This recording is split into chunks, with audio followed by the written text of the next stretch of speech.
Today, we're leveling up our iPad even more. I'm going to be showing you the creative apps I use as well as some other useful apps. And admittedly, one of those apps should have been in the very first video. Now, if you didn't watch the very first video, you want to make sure you watch that one first and then come back to this one. Because in the first video, I show you how I set up my iPad from scratch for automation and productivity. In this video, I'm going to show you how I set up my iPad when it comes to getting things done as far as the creative aspect of things and some other useful utility apps that wasn't necessarily good enough to mention in video one, but they are essential in my workflow all the same. Okay, now to be honest with you, this one should have been in my very first video, and that is a way to track your time, track what you're doing. So I know it's a lot of people out there that love Timery or Toggle for Timery, however you say it, but I personally like a timer logger. So let's check that app out. This right here is a Time Logger Pro. I like this because honestly, it allows you to track everything you do, all the way down to taking a shower or being in a bathroom. Like, I really like this app. And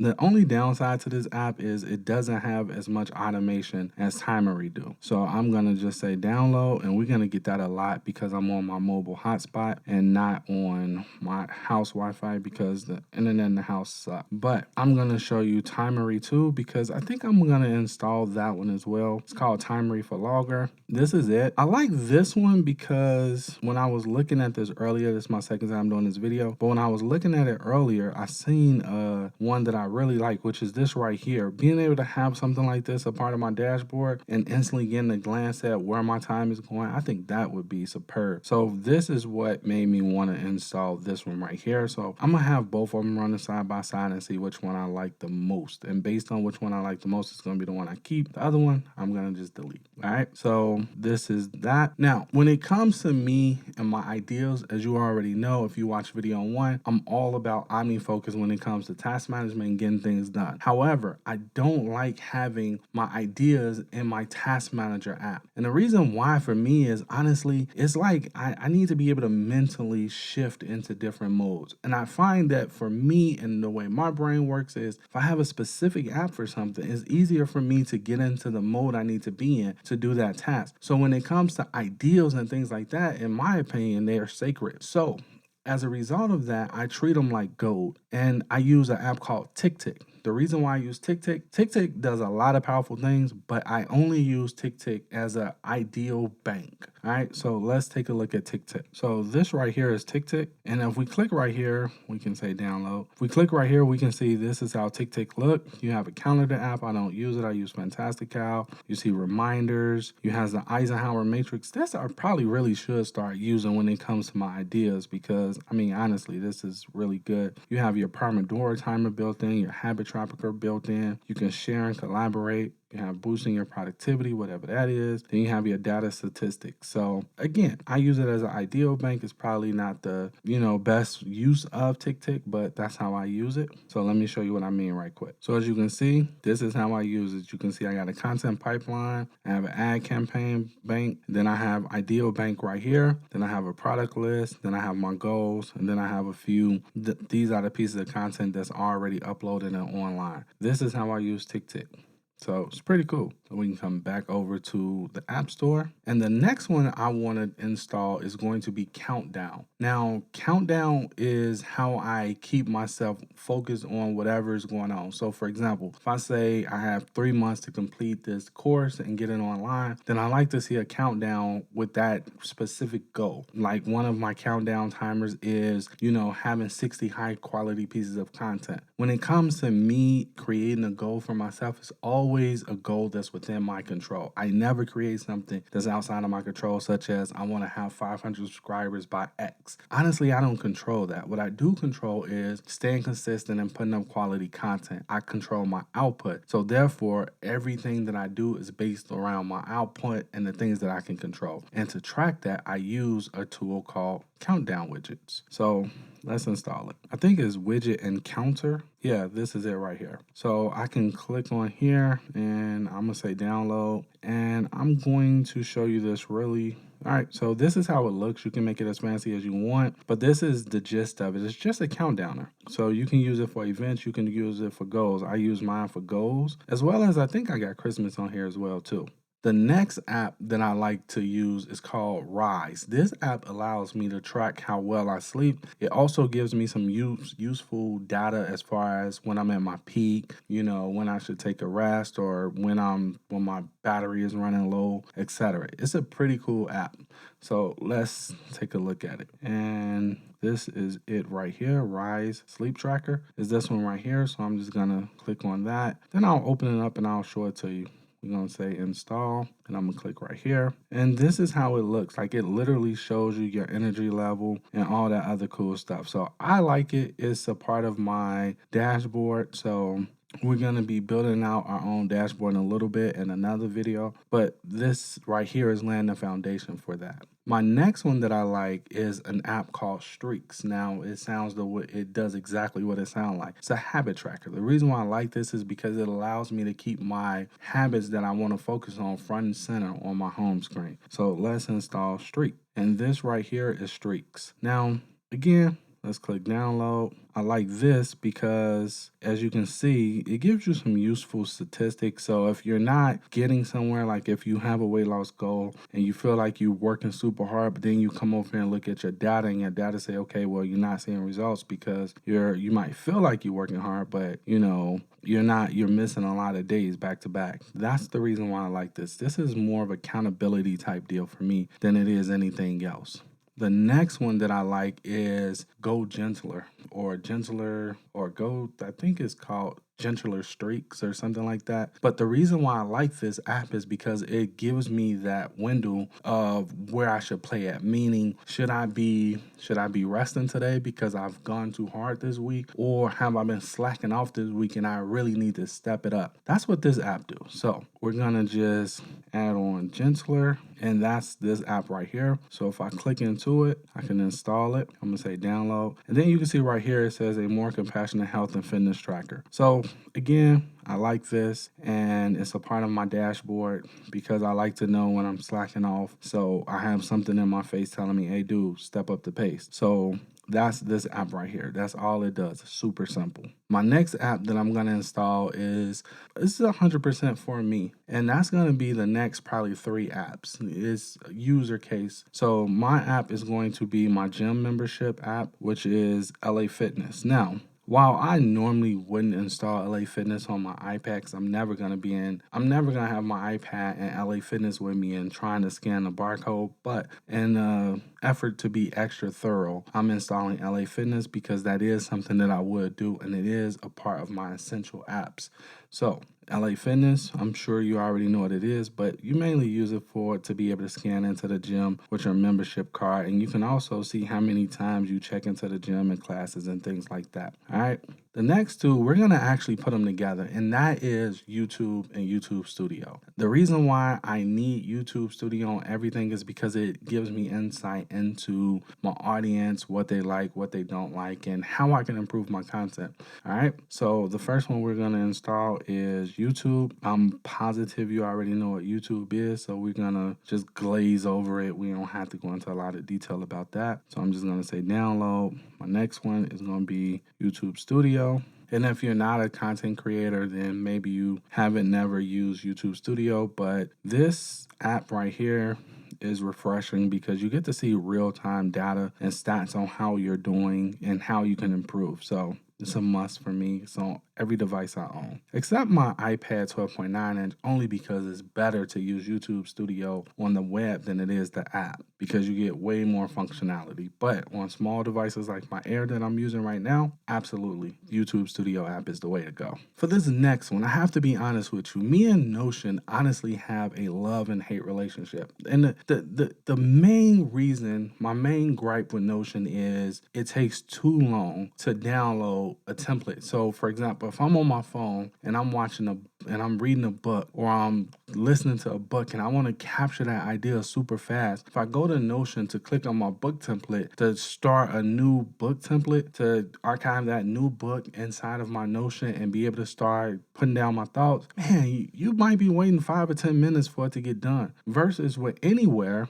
I click on it, it's instantly there. And that's because I'm not relying on the internet to download the template before I can use it. With internet, it's on with anywhere, it's on device. So as soon as I click it, it's instant because it's not downloading it from anywhere. And that's what I really like. This is my biggest frustration with using Notion. Now, I hang on to Notion because I'm over 1,000 blocks and I just refuse to take the time out to move all that stuff out of Notion and put it into another place. Maybe on a weekend when I don't got nothing going on, maybe I would try to do it, but honestly, I don't think I'm gonna do that. So for that reason alone, I hold on to Notion and I keep paying the bill. All right, so let's install Notion. Now, I'm pretty sure you already know, but for the sake of being thorough, this right here is Notion. It allows you to do some cool things. Now, this right here, this is another gripe I got with tools like Obsidian. And if you watched the last video, you know Obsidian is my go-to tool today. But tools like Obsidian, Anywhere, Notion, and any other app out there that's not meant to be a real task manager, I don't understand why you want to try to turn them into something that's not. It's like, let Notion be what Notion was meant for, which is a database system. Let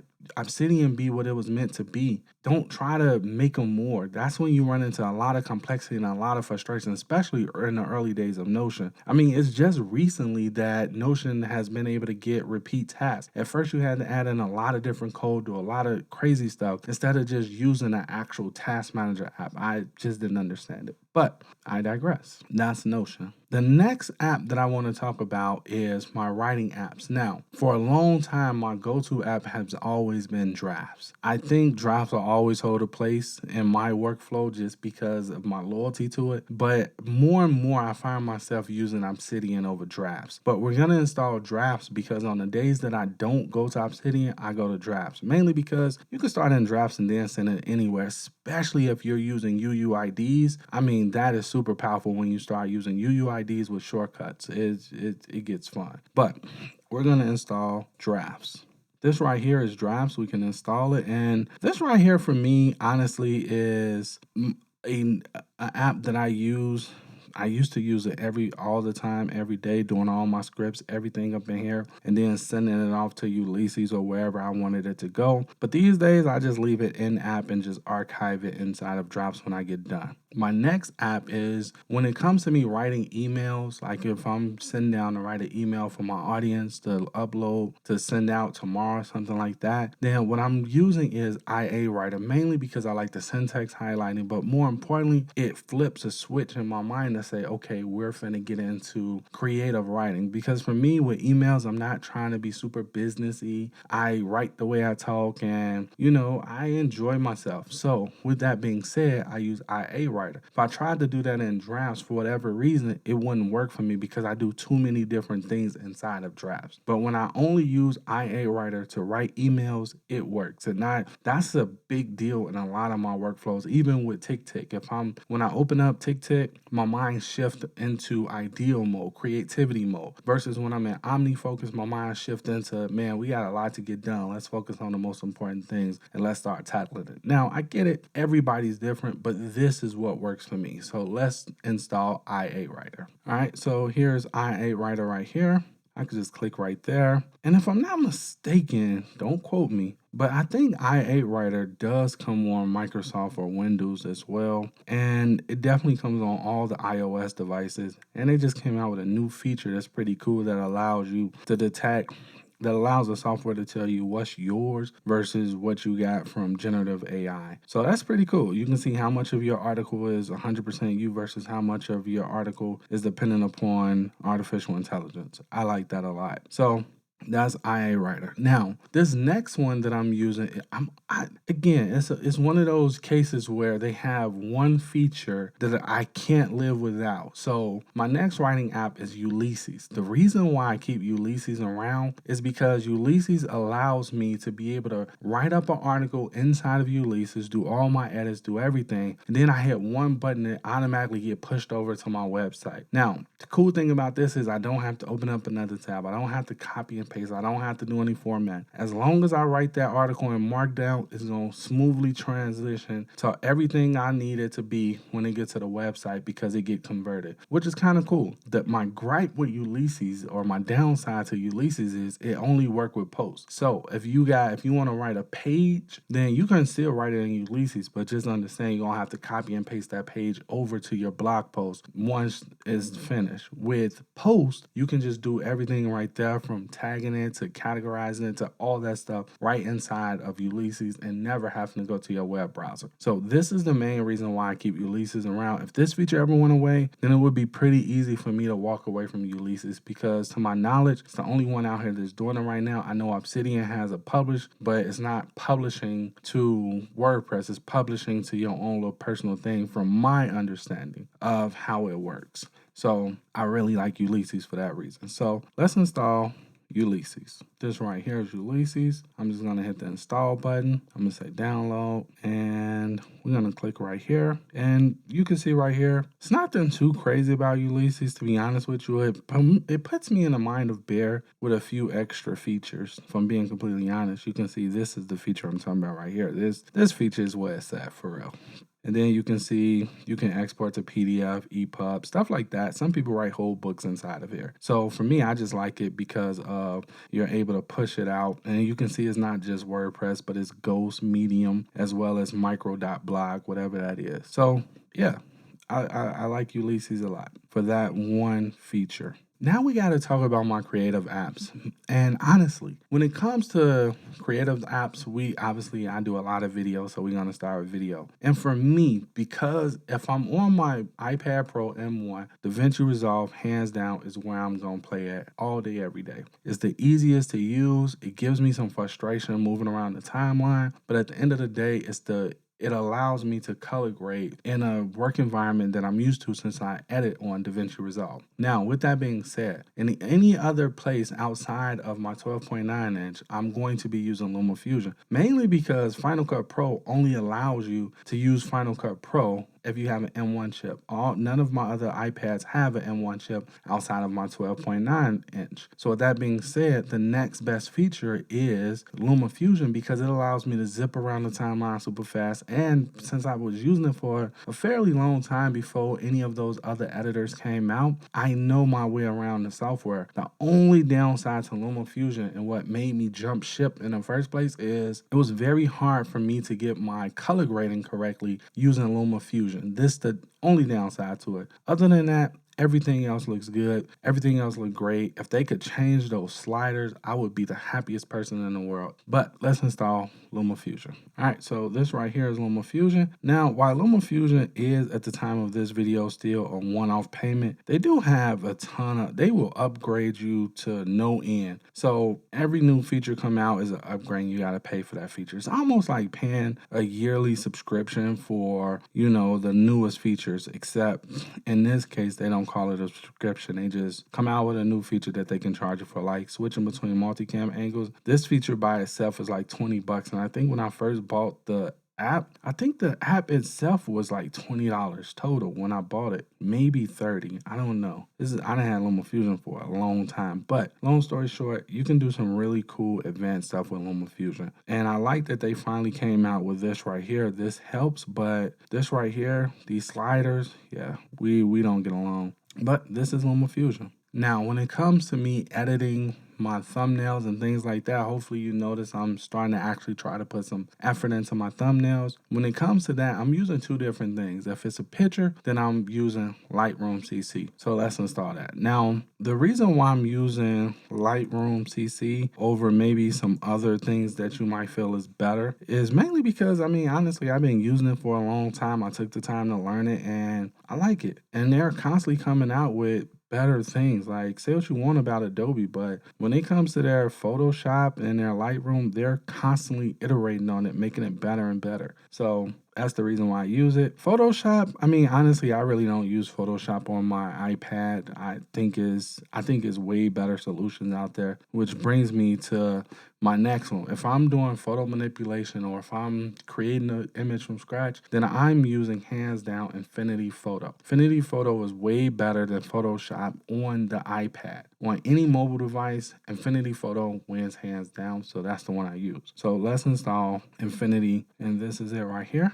Now, if I'm not mistaken, with Infinity Photo, I think you have the option. Well, when I paid for it, I had the option to buy one-off products or it's a yearly subscription. I went for the yearly subscription because I just wanted to get updates and I wanted to make sure it stick around. And if you've watched any of my videos, you know that's a constant thing for me. When I find an app that I really like, I'll have no problem paying a yearly subscription because I don't want them going out of business. The next one that we're going to do in the same creative space is going to be Infinity Designer. Now, this is Infinity Designer right here. We can click through to it. I'm going to install this, and this is basically when you're dealing with vectors and things like that. This is pretty cool. But I mean, I use this mainly to be able to create better thumbnails, and I was actually playing around with this because one of my guys, he designed shirts, and I wanted him to do my Will Talk Tech shirts, but he wasn't getting it the way I wanted, so I pulled this out to give him some examples of what it was I was looking for with the shirt. But again, Infinity Designer is awesome. And the last one that we're going to install in this vein is going to be Infinity Publisher. Now, the reason why I like Infinity Publisher on the iPad is because honestly, if you're creating a template or something like that, this app makes it so much easier for you to be able to create some really nice free offers that you can give away to your audience to build your audience up or get people to start subscribing and things like that. This app works and it's not that difficult to learn or understand. So that's the main reason why I use this. All right. So this is Infinity Publisher right here. I'm just going to click install, and you can see right here, I'm going to say download. So you can see really quickly that you can do some cool stuff with it to make it stand out, to make it stand apart from what people are used to seeing, and honestly just taking your creativity to the next level. This is the reason why I like this. And honestly, when I'm creating my cheat sheet, like right now I'm creating a shortcuts cheat sheet, this is the app I'm using to create it because it allows me to do some pretty impressive stuff, and it adds the perceived value, it adds more perceived value to the thing you're giving away. So that's the reason why I like it. That's the reason why I use it. Now, the very next app I need inside of my creative suite is Icon Maker. And the reason why is because I'm always doing a lot of different shortcut tutorials and things like that. And being able to create a custom shortcut or custom icon for that specific shortcut goes a long way when it comes to your thumbnails and piquing someone's interest. So for that, I use Icon Maker. Let's install it. This app right here is Icon Maker. If we click through into it, we can say download. And this just allows you to honestly create any custom app you want for whatever you want to do. You can see right here, you have some custom apps you can do, but you can also do your own self, and you can use pictures. You can use a lot of different things, but I keep it simple because it's for shortcut and I want the focus to be on the shortcut, but I also don't want to keep using the shortcut image. So that's the reason why I use this. Our final app that we're going to be installing is going to be an app that I use constantly. Every single video I do, I'm using this app, and this is called Mockup View. This allows me to be able to create pretty cool thumbnails based around me just taking a screenshot of whatever device I'm on. So let me show you what I'm talking about. Here, we're going to download Mock View, and this is honestly the best one I've found inside of the App Store. So we're going to say Mockup View. Okay, it might be Mock View. Okay, yes, Mock View. So I own this one, I own this one, and I prefer this one. Now, this one is UX, UI, so this is a little bit different by right. I would install this because this is kind of like if you're building out a website or something like that, you're going to want to have that, especially if you're on your iPad. So I'm going to install this one too. But this is the one I'm talking about right here. It's not honestly 100 reviews. I mean, what's going on? This app rocks. So if we click right here, you can see it allows you to screenshot, and you could take your screenshot and you could just put it into here, and you can change up the background color, transparency. You see how people are able to they can take a screenshot of whatever's on their screenshot, and then they can spice it up with their products and things like that. This is what this is. So this is why I like this. And it's not just with the iPad, iPhone, and Apple Watch. It's any Mac product. So you can do it on your MacBook Pro, your iMac, all of that. You have all those screens on here. So this is what I use. And honestly, I really like this app. So as you can see, these are all the apps we just installed. These are my essential apps that I use when it comes to creating, when it comes to making sure I'm getting things done. This is what I use. And if you notice, there's not a lot of apps on here that's just on here just because. I don't like having apps on my device that I don't use or I'm not using, or things that's going to suck up my time. The closest thing I have to a time suck is probably the YouTube app. And since I'm actually building out a YouTube channel on YouTube, me being on YouTube, I don't look at it as a bad thing because I'm learning what other creators are doing, as well as I find YouTube pretty entertaining, which is why I started a YouTube channel to begin with. So with that being said, I hope you enjoyed this video. If you did, make sure you give me a thumbs up so I'll know you like videos like this. And in the next video, well, maybe not the next one, but we're getting really close to building out our productivity home screen. But I want to make sure that I go back, check my notes, make sure we got everything we need to be able to build out our custom home screen just the way we want, and make sure that we're building it out for us and not what we think someone else think would be cool, but is actually functional and purpose driven. So with that being said, till next time, later. Ah, man, the first video I nailed the intro, but I did not record the audio. So I got to redo this entire video again, which kind of sucks if I'm being completely honest, because I just had to uninstall all those apps I installed, then reinstall the apps I installed. And I'm pretty sure AT&T probably thinking like, man, what is this dude doing? Because I'm using my mobile hotspot. Yeah, it's real.